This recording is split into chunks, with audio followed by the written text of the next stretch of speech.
বাংলাদেশের কক্সবাজার বিশ্বের সবচেয়ে দীর্ঘ সমুদ্র সৈকত, কিন্তু আজ চোখে পড়ছে না কেবল সাগরের ঢেউ, চোখ আটকে গেছে রঙিন এক দৃশ্যে। সারি সারি নৌকা যেন রং তুলির ছোঁয়ায় আঁকা এক জীবন্ত ছবি।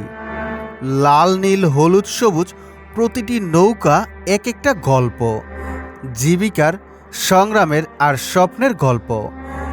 এই নৌকাগুলো দিনের পর দিন বাসে গভীর সমুদ্রে, হাজারো জেলে পাড়ি দেয় দুরন্ত ঢেউ।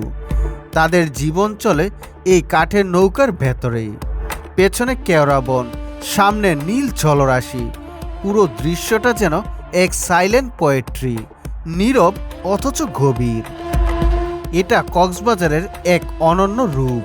এখানে শুধু সমুদ্র নয়, নৌকাগুলোর সারিও এক রঙিন বিস্ময়।